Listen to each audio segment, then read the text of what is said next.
Өнөө үед тусгай алгоритмын тусламжтай гүүр, мотоциклийн эданг, хэвлэмэл бүтээлийн дардас сандлын загварыг хүртэл гаргах болжээ.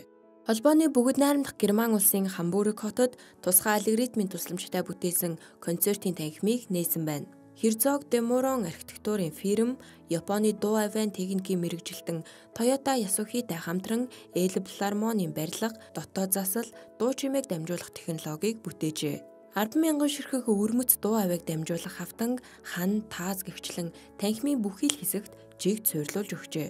Ингэснээр танхимын хаанч сууж байгаа үзэгчдэд дуу авиа ижил төвшөнд сонсогдох юм. Мөн байгалийн гэмээр орчныг бүрдүүлэхийг хичээсэн байна. Жишээ нь хананд суулгасан дуу авиан хавтангууд нь усны долгиог санагдуулан болжээ. Салбартаа өмнө нь байгаагүй маш өвөрмөц шийдэл болсон уг театр нь зөвхөн гайхалтай дизайнаас гадна гүйцэтгэлийн хувьд техник технологийн гайхалтай шийдлээр хийгдсэн байна.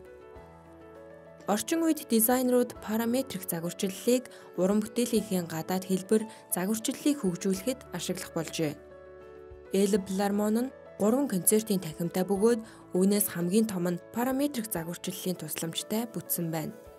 Концертын танхим нь 10,000 ширхэг нарийн ширхэгт гипсэн хавтангаас бүрдэх ба танхимын хаана нь хэрхэн суйрлуулах вэ гэдгийг тусгай алгоритм ашиглан загварчилж бүтээжээ. Алгоритмын тусламжтай дотоод заслыг хийсэн учраас асар их хэмжээний дата боловсруулах буюу 40,000 мөр код бичих шаардлагатай болсон гэдгийг зохион бүтээгчид хэлж байна. Дизайнерууд 2150 хүний судалтай энэхүү филармоны барилгын загварыг 13 жилийн өмнөөс гаргаж эхэлсэн байна. Хөндлөнгөөрөө 4-өөс 16 см-ийн хэмжээтэй жижиг хавтангууд нь дуу чимээг дамжуулах гол хэрэгсэл юм. Дууны долгион хавтанг онох үед тэгш бус гадаргуун долгионыг шингээж аван дараа нь цацруулдаг байна. Гэвч хавтангууд тус тусдаа дуу чимээг ижил төвшөнд цацруулах биш, танхимд байх бүх хавтангууд нэгдэж орон зайд нэг төвшөнд дуу чимээг дамжуулдаг байна.